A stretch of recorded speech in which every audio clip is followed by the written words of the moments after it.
आप सबको जय मसीह की। और मैं आशा करता हूँ कि आप सब लोग अच्छे होंगे। और मैं फिर से एक बार आप सबका धन्यवाद देता हूँ कि आज की सुबह आप West Coast District Facebook council page पे सुबह परमेश्वर के वचन की मनादी के लिए जुड़े हुए हैं। आइए प्रभु के लोग अगले 10 मिनट हम परमेश्वर के वचन की मनादी करेंगे। इब्रानियों की पत्री 12वां अध्याय 1 और 2 वचन, book of Hebrews chapter 12 verse 1 और 2, उसमें इस प्रकार से लिखा है, इस कारण जबकि गवाहों का ऐसा बड़ा बादल हमको घेरे हुए है, तो आओ हर एक रोकने वाली वस्तु और उलझाने वाले पाप को दूर करके वह दौड़ जिसमें हमें दौड़ना है धीरज से दौड़े, और विश्वास के कर्ता और सिद्ध करने वाले यीशु की ओर ताकते रहे, जिसने उस आनंद के लिए जो उसके आगे धरा था लज्जा की कुछ चिंता न करके क्रूस का दुख सहा और परमेश्वर के सिंहासन की दाहिनी ओर जा बैठा। प्रभु के लोगों, जैसे कि हम सबको पता है 2023 का ये जनवरी महीना है और इस महीने का हमारा थीम जो है वो है यीशु की ओर ताकते रहना। यीशु की ओर ताकते रहना। प्रभु के लोगों, कई बार हमारे जीवन में जब कोई ज़रूरतें हमें होती है तब हम विशेष व्यक्ति के पास जो है वो ताकते रहते हैं कि शायद मुझे उस व्यक्ति से कुछ मदद मिलेगा, शायद मेरा फलाना रिलेटिव जो है वो मुझे मदद करे। लेकिन होने दीजिए, जैसे कि इब्रानियों का लेखक यहाँ पर कहता है कि हमें यीशु की ओर ताकते रहना है। प्रभु के लोगों, कुछ बातों को इस वचनों के द्वारा जो है हम सीखेंगे जो हमें 2023 में पूरे साल भर काम आएगी। वहाँ पर लिखा है हर एक रोकने वाली वस्तु और उलझाने वाले पाप को दूर करना है। प्रभु के लोगों, जब आप और मैं जब एक आत्मिक दौड़ में है तो जैसे कि हम सबको पता है एक दौड़ने वाला जो है उसके पास कोई भी ऐसी वस्तु नहीं रखता जो उसकी दौड़ में बाधा को उत्पन्न करे।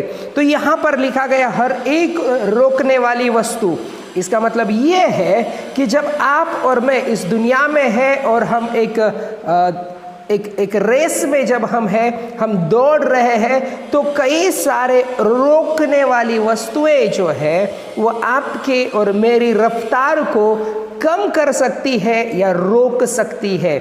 इसीलिए हर एक रोकने वाली वस्तु को हमें दूर करना है। देखिए, अगर आप किसी ऐसी वस्तुओं से रुकते नहीं तो वहाँ पर लिखा गया और उलझाने वाले पाप। तो हमारे जीवन में कई सारी गलतियाँ, कई सारे पाप ऐसे होंगे प्रभु के लोगों जिनमें आप उलझे होंगे। शायद कोई ऐसी आदत जो आपके जीवन में बचपन से हो, शायद कोई ऐसा पाप हो जो आपको कई बार जो है वो उलझा के रखता है कि क्या सच में परमेश्वर ने मुझे चुना है या नहीं, क्या सच में परमेश्वर का अनुग्रह मेरे जीवन पर हुआ है या नहीं। लेकिन प्रभु के लोगों, जब आप अपने जीवन में प्रभु यीशु मसीह को अपने उद्धारकर्ता के रूप में जब ग्रहण करते हैं तो परमेश्वर आपके जीवन के हर एक पाप को जो है वो दूर करता है। प्रभु के लोगों, कई सारी बातें आपके जीवन में होगी, कई सारे पाप आपके जीवन में होंगे, लेकिन परमेश्वर का वचन कहता है कि प्रभु यीशु मसीह ने हमारे पापों के लिए दाम को जो है वो दे दिया है। आपका और मेरा दाम जो है वो चुकाया गया है। तो इसका मतलब ये है कि परमेश्वर अब चाहता है वो पाप को, हमारे जीवन से उलझाने वाले पाप को हमें क्या करना है, दूर करना है। हर एक रोकने वाली वस्तु को, प्रभु के लोगों, शैतान जो है आपके पीछे है तो वो आपको परमेश्वर में, विश्वास में, प्रार्थना में, बाइबल पढ़ने में हर एक प्रकार से वो कोशिश करेगा जिसके द्वारा आप रुक जाए। लेकिन प्रभु के लोगों, जैसे इब्रानियों का लेखक कहता है कि हमें इन सारे पापों को क्या करना है, हमें दूर करना है। प्रभु के लोगों, ये आप और मैं कैसे दूर कर सकते हैं? ये आप और मैं अपनी बदौलत, अपनी शक्ति की बदौलत नहीं, अपने ज्ञान की बदौलत नहीं, लेकिन सिर्फ और सिर्फ प्रभु यीशु मसीह के द्वारा, विश्वास करने के द्वारा यीशु मसीह पर हम इन आदतों को, इन पापों को, रोकने वाली हर एक वस्तु को क्या कर सकते हैं, दूर कर सकते हैं। इससे क्या होगा? जब हमारे जीवन के पाप दूर हो जाएंगे, उलझाने वाले पाप, रोकने वाली वस्तुएं दूर हो जाएगी, तो हम क्या हो जाएंगे? दूसरी बात कि हम धीरज से दौड़ना शुरू करेंगे। प्रभु के लोगों, याद रखिए 2 प्रकार की रेस होती है। एक रेस जिसमें सबसे पहले आपको स्पीड में, तेजी से भागना होता है, और दूसरा रेस वो होता है, दूसरी दौड़ वो होती है, वो है मैराथन, जो लंबा समय तक जो है वो दौड़ना पड़ता है। प्रभु के लोगों, याद रखिए आप और मैं उस मैराथन में है जहां पर परमेश्वर चाहता है आप और मैं धीरज से दौड़े। धीरज से दौड़े। जो दौड़ आपको और मुझे दौड़ने के लिए दी है, तो क्योंकि वहाँ पर लिखा गया है धीरज से क्यों दौड़ना है, क्योंकि विश्वास के कर्ता और सिद्ध करने वाले यीशु की ओर ताकते रहे। इसका मतलब ये है कि जब आप इस दौड़ को धीरज से दौड़ते रहेंगे, तब आपको ध्यान रखना है इधर उधर संसारिक बातों पर नहीं, उलझाने वाले पाप पर नहीं, रोकने वाली वस्तु पर नहीं, लेकिन परमेश्वर का वचन कहता है यीशु की ओर हमें ताकना है। प्रभु के लोगों, क्यों यीशु की ओर हमें ताकना है? क्योंकि प्रभु यीशु मसीह ने इस दौड़ को जो है वो पूरा किया है।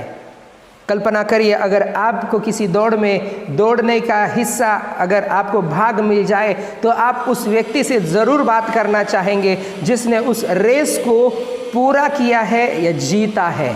तो प्रभु यीशु मसीह वो है जिसने उस रेस को, उस दौड़ को दौड़ा भी है और उसको पूरा भी किया है। तो आपके पास और मेरे पास एक ऐसा उदाहरण है जिसने उस दौड़ को दौड़ा है और उसको पूरा भी किया है। तो इसलिए लेखक कहता है कि यीशु की ओर ताकते रहना है। प्रभु के लोगों, जब आप दौड़ना शुरू करेंगे, शायद कुछ वस्तुएं आएंगे, शायद कुछ पाप आएंगे, लेकिन उस वक्त जब आप यीशु की ओर ताकेंगे, यीशु मसीह आपको मदद करेगा। हालेलुया। इसीलिए धीरज से दौड़ना है। प्रभु के लोगों, याद रखिए, जो दौड़ आपको और मुझे दौड़ने के लिए दी है, परमेश्वर चाहता है कि हम उसमें धीरज धरे रखें। धीरज जो है पवित्र आत्मा का एक फल भी है। प्रभु के लोगों, हर एक व्यक्ति के अंदर धीरज नहीं होता, लेकिन मैं एक बात जानता हूं, जिस व्यक्ति के अंदर प्रभु यीशु मसीह है उसके अंदर धीरज जरूर होता है, क्योंकि पवित्र आत्मा का फल जो है ये आपके जीवन में काम करता है। हर एक बातों में आप जल्दबाजी करने वाले नहीं, लेकिन आपके जीवन में जो है धीरज धरने वाले व्यक्ति बन जाएंगे।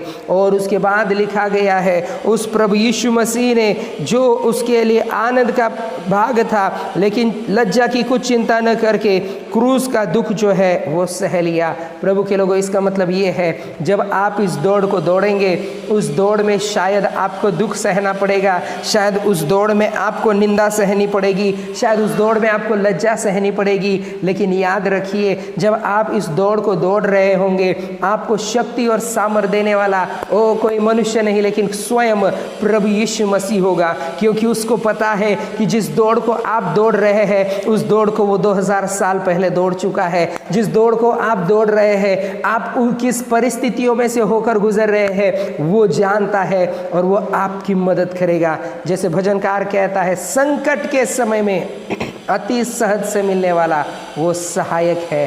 प्रभु के लोगों, होने दीजिए। इस 2023 में हमें नहीं पता आपके जीवन में कितने उतार चढ़ाव होंगे, कौन सा महीना आपके लिए क्या लेकर आ रहा होगा, लेकिन मैं एक बात जानता हूं, अगर आपके जीवन में प्रभु यीशु मसीह है जिसने इस दौड़ को दौड़ा है और पूरा किया है, अगर वो आपके जीवन में है तो वो आपको संभालेगा, वो आपको इस दौड़ में सुरक्षित रखेगा, वो इस दौड़ में आपकी अगुवाई करेगा। सिर्फ एक कार्य करते रहिए, जब आपके जीवन में समस्याएं आएगी, जब आपके जीवन में तकलीफ आएगी, जब आपको समझ में नहीं आएगा कहां पर जाना है, यीशु मसीह की ओर ताकिए। वो यीशु मसीह आपकी अगुवाई करेगा, वो आपके दुखों के आंसुओं को पोंछेगा, वो आपके जीवन में खुशी और आनंद को लेकर आएगा। इससे पहले कि आपके जीवन में शैतान उन रोकने वाली वस्तुओं को, पाप को बहुत सारा एक ढेर न लगा दे, आपको रुकना नहीं है, आपको शैतान को भगाना है और आपको इस दौड़ को दौड़ना है। होने दीजिए 2023 में वो प्रभु यीशु मसीह आपके साथ है, उसकी ओर ताकते रहिए। प्रभु के लोगों, क्योंकि अगर आप आपके पासवान की ओर ताक रहे हैं, अगर आपके कलीसिया के एल्डर की ओर ताक रहे हैं, या किसी प्रॉफिट की ओर ताक रहे हैं, किसी मनुष्य की ओर ताक रहे हैं, आप निराश हो जाएंगे, क्योंकि कोई भी मनुष्य इस संसार में सिद्ध नहीं है सिवाय प्रभु यीशु मसीह के। और परमेश्वर का वचन कहता है कि उस प्रभु यीशु मसीह ने इस दौड़ को पूरा करके जो है परमेश्वर के सिंहासन की दाहिनी ओर जा बैठा है। हम सबको पता है, जब उस दौड़ को पूरा करते हैं, वो जो जितने भी दौड़ने वाले हैं उस रेस को फिनिश करके एक जगह पर बैठ जाते हैं। प्रभु के लोगों, प्रभु यीशु मसीह ने उस दौड़ को पूरा किया है। 2023 में दौड़ने की आपकी बारी है। यीशु मसीह की ओर ताकते रहिए, हर एक उलझाने वाले पाप आपके जीवन से दूर करिए, हर एक रोकने वाली वस्तु को आपके जीवन से दूर करिए।